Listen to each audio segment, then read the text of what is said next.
Magandang araw po, Sir Eric. Ako nga po pala si Benjo.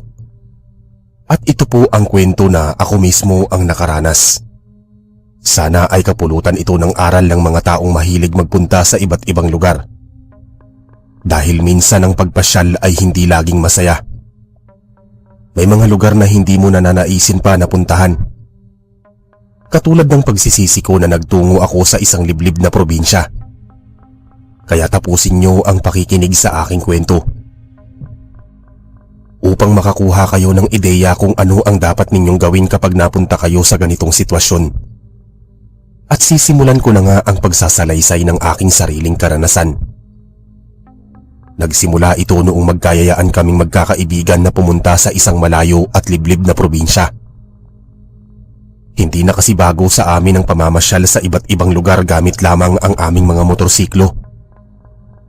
Isang grupo kasi kami kaya mas masaya ang bumiyahe ng mas malayo. Sanay na rin kami na minsan ay inaabot kami ng ilang araw bago kami makarating sa aming dapat puntahan. At ang probinsya na aming pupuntahan ay halos ilang araw bago ito marating na mas naging kapanapanabik para sa aming lahat. Noong una nga ay ayaw pa sana nila na pilitin ang lugar na yon. Dahil wala daw gaanong makikita. Puro kagubatan. Ngunit nagpumilit naman ang isa naming kasamahan. Sa huli naman ay pumayag na rin kaming lahat dahil wala na rin kaming gaanong maisip na mapuntahan. Isang beses sa isang buwan kasi ay ginagawa namin ito at talaga namang napakasaya. Nakakatulong din ito sa amin na makapagpahinga at makapag-isip ng maayos. Sabi nga nila, nature heals. At masasabi ko naman na totoo ang lahat ng yon. Nagsimula lang naman ako na magmotor noong panahon na parang gusto kong lumayo sa aking nakasanayan na paligid. Hanggang sa minahal ko na nga ang pagmamaneho ng motor. Bago naman kami pumunta sa probinsya na yon, ay nagplano muna kami ng aming dadaanan at mga gagawin na aktibidad. Ang nakakatuwa lang din sa ganito ay mas dumarami ang iyong kaibigan. At nalalakbay mo pa ang ganda ng ating bansa. Marami kasi talaga sa ating bansa na may taglay na likas na kagandahan. At doon nga nahulog ang aking loob kahit na gumagastos din ako ng malaki. Ay ayos lang. Ang mahalaga lang sa akin ay maging masaya ako at malibot ko ang Pilipinas. Sa ganito ngang mga gawain ay hindi maiwasan na may mangyari na hindi maganda. Halimbawa na lang ay masiraan ka ng motor. Nadisgrasya at kung ano-ano pa. Ngunit hindi ko naman inaasahan na sa pagpunta namin sa isang liblib na probinsya ay malalang kapahamakan ang aming dadanasin. Maaga nga kaming nagkita-kita upang sabay-sabay na rin kaming bumiyahe. Nakakatuwa lang at halos lahat nga ay hindi nahuli sa napag-usapan. Sigurado na lahat ay nai-excite dahil bihira lang mapuntahan ang probinsya na yon dahil ito ay matatagpuan sa liblib na lugar. Ngunit ng mga oras na yun ay hindi ko mawari pero nakakaramdam ako ng kaba. Hindi ko na lang pinansin ang kakaiba kong nararamdaman at nagsimula na nga kaming paandari ng aming mga motorsiklo. Hindi naman gaano kabilis ang aming pagpapatakbo para na rin sa pag-iingat. Ilang oras na nga rin kami nagmamaneho at nang may nakita kami na makakainan, ay agad kaming tumigil upang makapagpahinga. Sobrang bilis lang din ng oras, halos malayo na rin ang aming natatahak. Kaya nang makaramdam kami ng gutom ay agad muna kaming tumigil sa isang tabi. Ipinarada muna namin ang aming mga sasakyan sa malapit sa aming kakainan. Tuwang-tuwa nga ang may-ari ng karinderya na sinalubong kami dahil sa dami ng aming bilang. Habang inihahanda nga ang aming pagkain, ay hindi maiwasan na mapakwento ang ginang. Tinanong kasi kami nito kung saan kami patungo at doon nga ay nakwento namin kung saan kami patungo. Napakunot na nga lang ang aking noo nang mapansin na parang napatigil ang may-ari ng karinderya. Nagkatinginan pa nga sila ng kanyang tauhan at nagsimula na silang maging tahimik. Ang kilos nila ay talagang nag-iba at halos nagmamadali na nga nilang ibinigay ang aming mga biniling pagkain. Nagmamadali na rin kaming kumain upang makabalik na rin sa pagbabiyahe. Hindi ko naman maiwasan na mapatingin sa gawi ng may-ari na kausap ng kanyang tauhan habang tumitingin pa sa aming gawi. Napailing na lang ako at hindi na ito pinansin at nagpatuloy na lang sa pagkain. Mabilis lang kami na natapos na kumain at nagpahinga lang kami ng kaunti. Nang lumipas na nga ang ilang minuto ay agad nang nagyaya ang isa naming kasama. Agad naman na kaming nagtungo sa aming mga motorsiklo. Nagulat na nga lang kami bago kami umalis ay hinihingal na dumating ang tauhan ng may-ari. Napakunot na nga lang ang noo namin. Akala tuloy namin ay kulang ang aming binayad. Ako naman ang pinakamalapit dito kaya sa akin nito iniabot ang isang supot. Nagsalubong na lang ang aking kilay at tinanggap ang supot at nagpasalamat. Mag-ingat kayo sa lugar na inyong pupuntahan. Wika ng babae at nagmamadali na itong umalis. Napailing na lang kami at nagtawanan at nang tignan ko naman ang laman ng supot ay hindi ko maiwasan na magtaka. Ang nakita ko lang kasi sa supot ay mga nakabalot na asin. Hindi ko naman alam kung para saan ba ito at binigyan nila kami ng asin. Kahit nagtataka ay kumuha na lang ako ng isang balot at inilagay sa aking bulsa. Ipinasa ko naman ang supot sa iba ko pang mga kasama. May iilan na kumuha, ang iba naman ay pinili na hindi kumuha.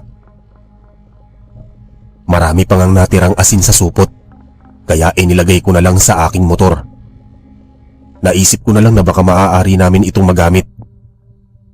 Agad naman namin binuhay ang aming mga motorsiklo at agad itong pinaharurot. Nagpatuloy na nga kami sa aming paglalakbay. At inabot na nga kami ng gabi sa pagmamaneho. Ngunit may napansin naman ako na parang dumaan na kami sa lugar na yon. Agad naman akong napatigil dahilan para mapatigil na rin ang aking mga kasama.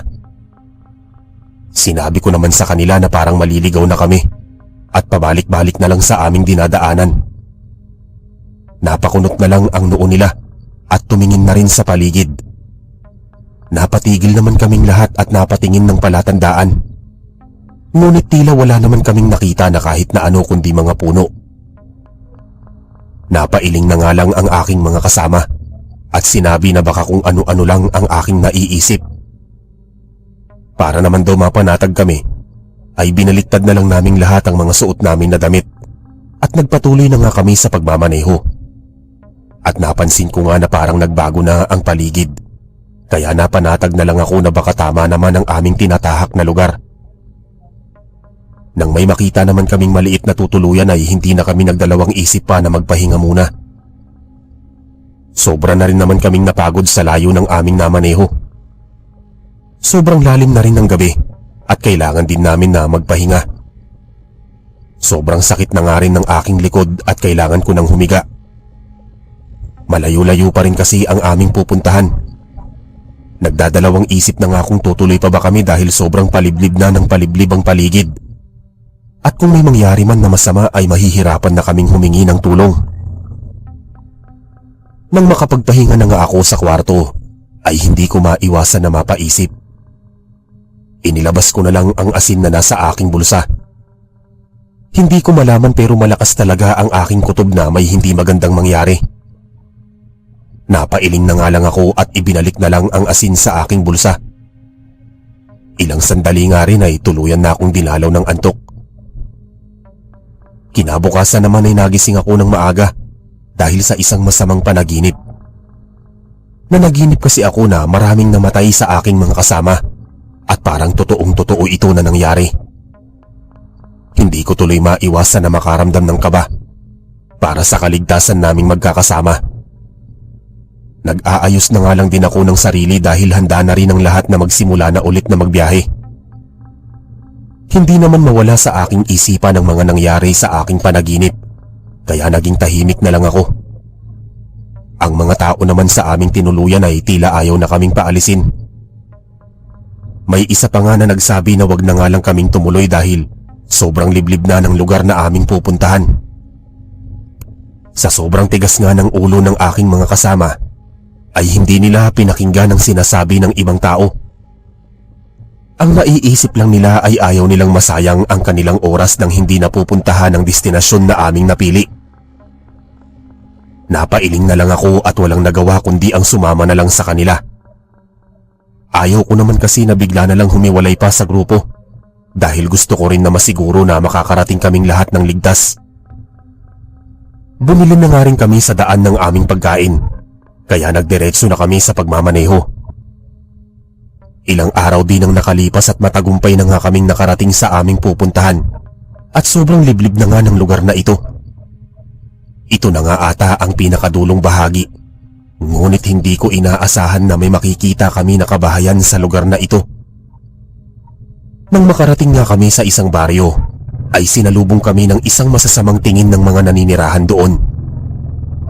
Hindi ko alam pero nakaramdam ako ng kakaiba sa mga tao sa baryo na ito. Parang napag-iwanan na ito ng panahon dahil ang mga bahay doon ay medyo may kalumaan na. Ang mga pananamit din ng mga tao doon ay medyo kakaiba sa aming mga suot. At hindi ko maunawaan kung paano nila nagagawang manirahan sa ganitong klase ng lugar. Sobrang layo nito sa kabihasnan at walang malapit na pamilihan o kahit ospital man lang. Siguradong mahirap mamuhay sa ganitong kalayong lugar. Napabuntong hininga na nga lang ako dahil sa tingin ko nga ay wala rin kaming mahahanap na matutuluyan. Samantalang ang mga kasama ko naman ay tuwang-tuwa dahil nakarating na kami sa liblib na probinsya. Nang iparada naman namin ang aming mga motorsiklo ay agad na may lumapit sa amin na isang lalaki at mukhang ito ang pinakapinuno ng baryo na yon. Ilang sandali lang ay may lumapit pa na ibang mga tao at nanatili lang sa likuran ng kanilang pinuno. Seryoso lang naman ang mga mukha nila at tila ni isa sa kanila ay hindi ngumingiti. Ramdam na ramdam ko ang tensyon at bumaba na nga rin kami sa aming sasakyan. Ang nagsisilbi naman namin na leader ang nauna upang makipag-usap sa mga tao ng baryo. Ako naman ay pinili ko na lang na manatili sa aking motor at magmasid lang sa aking paligid. Hindi ko talaga maintindihan ang aking sarili, pero hindi talaga maganda ang pakiramdam, lalo na sa aking naging panaginip. Agad naman kaming tinanong ng lalaki kung ano ang ginagawa namin sa kanilang lugar. Nakangiti naman na ipinaliwanag ng aking mga kasamahan na nagtungo lang kami upang makita ang magandang tanawin. Kung titignan nga ang reaksyon ng lalaki na kausap ng aking kasama, ay tila hindi ito nasisiyahan sa pagpunta namin sa lugar. Napakunot na nga lang ang aking noo nang makita ang kakaibang ngisi sa labi ng ibang mga taga-baryo. Bigla ko na lang naalala ang asin na nakalagay sa aking motorsiklo. Hindi ko alam kung ano ang pumasok sa aking isip ngunit agad ko itong dinampot at naglakad patungo sa aking mga kasama. Nagulat na lang ako sa mga sunod na nangyari dahil tila bigla na lang lumayo sa pwesto namin ng mga tao. At doon ko napagtanto na dahil ito sa hawak ko na isang supot ng asin. Malakas ang kutob ko na may tinatago ang baryo na ito kaya hanggang maaari ay kailangan namin agad na makaalis bago pa mahuli ang lahat.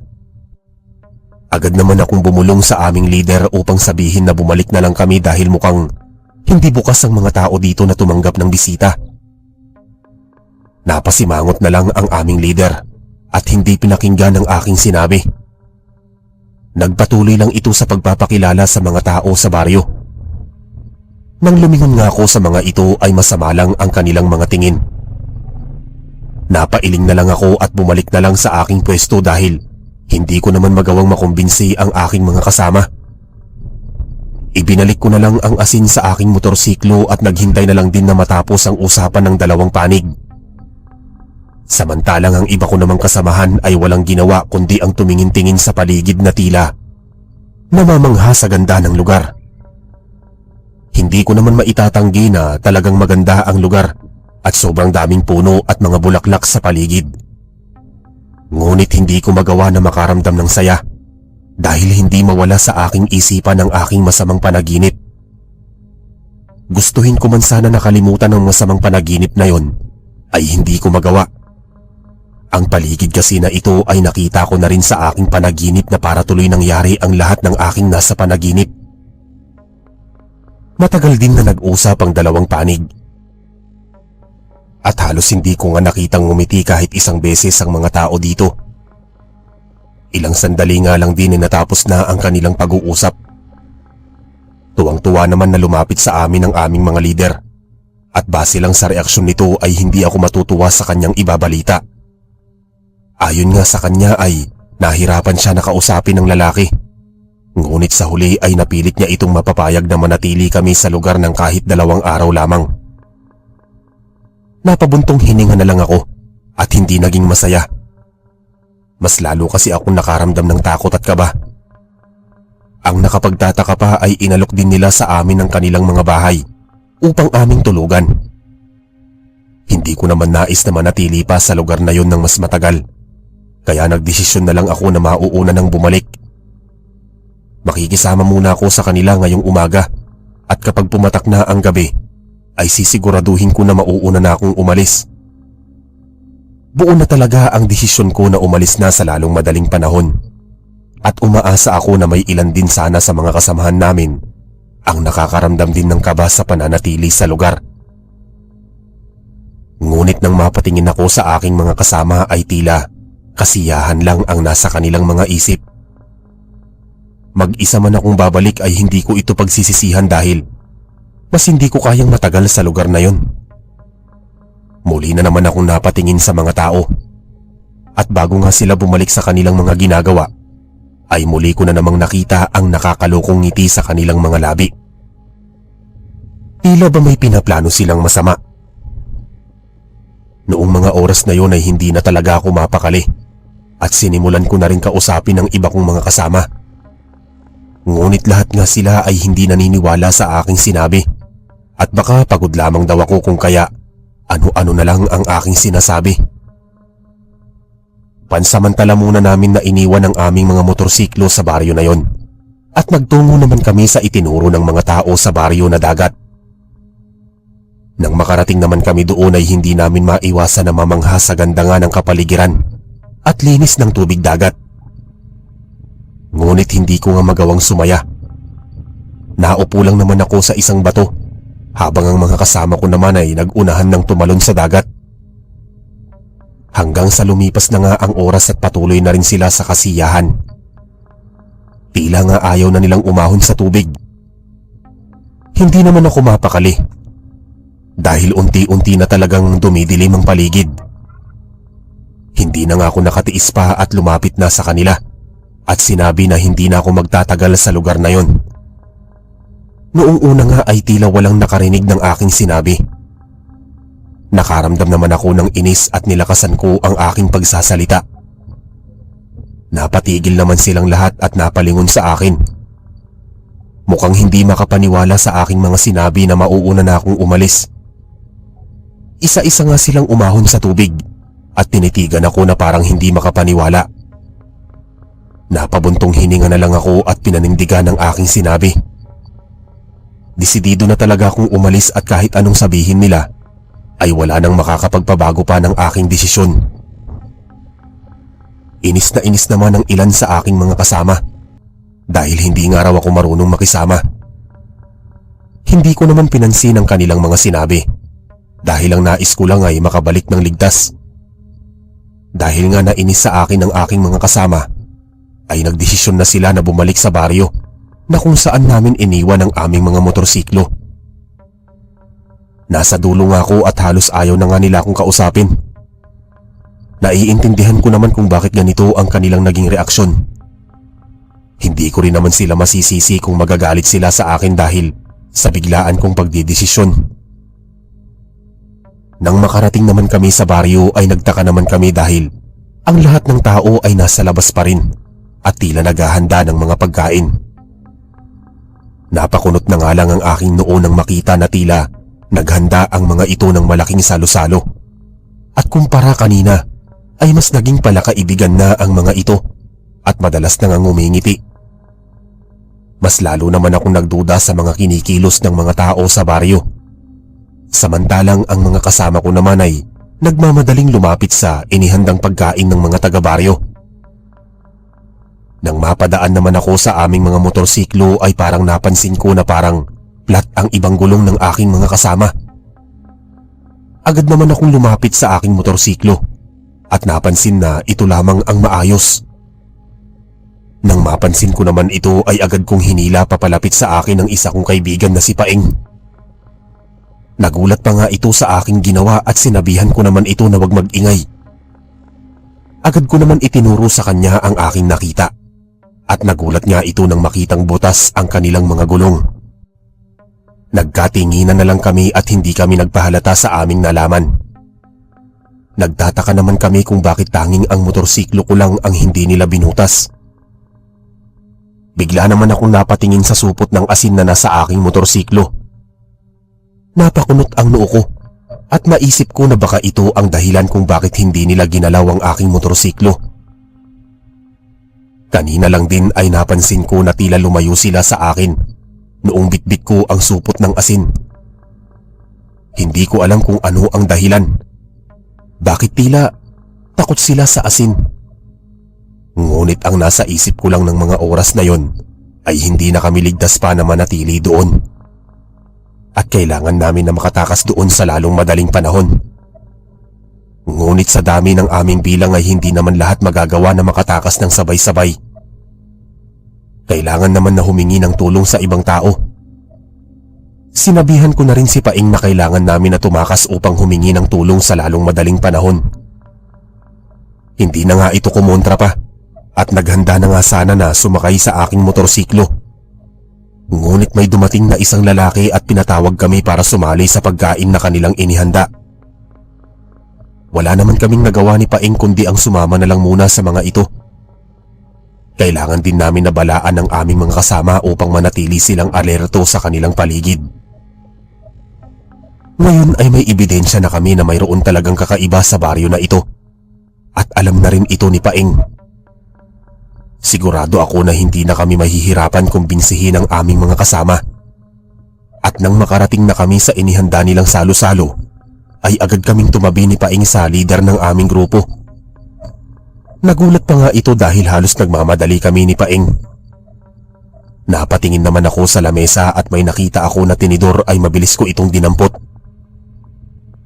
Napatango na lang si Paeng at dinampot din ang tinidor at tinago sa kanyang bulsa. Agad naman naming sinubukan na kausapin ang aming leader at sinubukan sabihin ang aming natuklasan. Napakunot naman ang noo nito at tatayo na sana subalit agad namin itong pinigilan ni Paeng dahil halos napapalibutan kami ng mga tao sa baryo. At kung magkakamali kami ng kilos ay maaaring may mangyari na hindi maganda.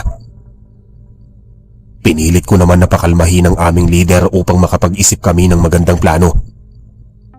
Mabuti na lamang at kumalma na rin ito kaya nakausap na namin ito ng maayos. Halos para na nga kaming mga bubuyog na nagbubulungan na lang na nag-uusap upang hindi marinig ng iba. Ang iba naman ay nagsasaya habang kinakain ang inihanda ng mga tao sa baryo. Samantalang kaming tatlo ay hindi namin magawa na kumain sa mga oras na yon. Nagtinginan na nga lang kaming tatlo at pilit na ngumiti sa aming mga kasama. Habang abala rin kami sa pagmamasid sa mga kilos ng mga tao sa baryo na ito, napansin ko lang din na ang mga tao dito ay tila natutuwa na maraming kinakain ng aming mga kasama. Tila may pinaplano sila na busugin talaga kaming lahat. Ang iba nga ay pinipilit pa kaming tatlo na kumain na mabilis ko rin naman na tinanggihan. Ganoon din si Paeng at ang leader ng aming grupo. Sino ba namang gaganahan na kumain sa mga nangyayari? At sa tingin ko kaya nila binutas ang gulong ng motorsiklo ng aking mga kasama ay upang hindi sila makaalis pa sa baryo. At hindi ko naman hahayaan na mabulok na lamang kami sa lugar na ito. Kailangan ko na gumawa ng paraan upang makaalis. Tatayo na sana ako upang pumunta na sa lugar kung saan nakaparada ang aming mga motorsiklo. Ngunit naramdaman ko na lang na may humarang sa aking likuran. Nang lingunin ko naman ito ay nakita ko ang isang lalaki na medyo may kalakihan ng katawan. Napangiwi na nga lang ako at bumalik na lang sa aking pagkakaupo. Nang tumingin nga ako sa paligid ay tila napapalibutan na kami at binabantayan ng mga mamamayan ng baryo. Hindi ko na alam kung magagawa pa namin na makatakas sa ganitong sitwasyon. Napadiin na lang ang hawak ko sa tinidor na aking kinuha. Hindi ako magdadalawang isip na itarak ito sa kung sino man kung may mangyari na hindi maganda. Tinanguhan ko na lang si Paeng upang bigyan ito ng senyas na maging handa sa mga mangyayari. Napailing na lang din ako dahil tila wala pa rin kaalam-alam ang aming mga kasama sa tensyon na nangyayari sa kanilang paligid. Nagpanggap na nga lang din kami nila Paeng na tila kakain na ng mga pagkain sa aming harap. At doon nga ay napansin ko na lumayo na sa amin ng kaunti ang mga tao na nasa aming likuran. Kailangan lang ay makakuha kami ng magandang pagkakataon upang makapunta sa aking motorsiklo. Susubo na sana kami ng pagkain nang bigla kong naalala ang supot ng asin na nasa aming mga bulsa. Napangisi na nga lang ako at may naisip na paraan upang makatakas sa mga tao sa baryo. Agad ko naman tinanong ang aming leader at si Paeng kung nasa kanila pa ang asin na nasa supot. Napailing na lang ang aming leader at sinabi na nawala sa kanyang loob na mayroon siyang asin sa kanyang bulsa at siguradong natunaw na ito nang lumusong siya sa dagat. Samantalang si Paeng naman ay mayroon pa dahil inilapag niya daw ito kanina bago lumusong sa dagat at ibinalik sa kanyang bulsa. Sa tingin ko ay wala na ring asin sa bulsa ng iba kong mga kasama. At tanging kami lang ni Paeng ang may kakayahan na umalis sa baryo at humingi ng tulong. Ngunit kahit na ano ang mangyari ay sisiguraduhin ko na babalik kami na may kasamang tulong. Agad ko namang binutas ang supot na may asin at naglabas naman ako ng kaunting asin sa lamesa. Ang mga tao naman sa baryo ay napalayo. At tila takot na takot sa asin na aking inilabas. At doon ko nga napatunayan na ang mga taong ito ay takot sa asin. Nakita ko naman itong pagkakataon upang tumayo na at makaalis sa lugar na yon. Nagkatinginan nga kami ni Paeng at mabilis din itong tumayo sa kanyang pwesto. Pipigilan pa sana kami ng ibang mamamayan ng baryo na umalis. Mabilis naman na kumilos si Paeng at agad nitong hinagisan ng asin ng lalaking papalapit sa amin. Nagulat na nga lang kami sa mga sunod na nangyari. Ang lalaki kasi na sinabuyan ni Paeng ay bigla na lang umusok ang katawan at napahiyaw ito na tila nasasaktan. Napakunot naman ang noo namin at hindi maunawaan kung bakit ganito na lang ang naging reaksyon nito sa asin. Naguguluhan man ay agad naman na kaming kumilos ni Paeng upang tumakas na sa lugar na yon. Ang aking mga kasama nga ay nagulat na lang din sa nangyari at napatayo. Hindi ko naman maiwasan na lumingon sa aming mga kasama dahil hindi ko maiwasan na mag-alala para sa kanilang kaligtasan. At nanlaki naman ang mata ko nang makita ko na ang hinagisan ni Paeng ng asin ay bigla na lang nagbago ng anyo. Napatigil na nga lang ako ng pagtakbo at pati na rin si Paeng at gulat na gulat nga rin siya sa kanyang mga nakita. Hindi naman kami agad nakakilos ni Paeng dahil hindi kami makapaniwala sa mga nangyayari. Nagulat na nga lang kami dahil bigla na lang sinugod ng halimaw ang isa naming kasama.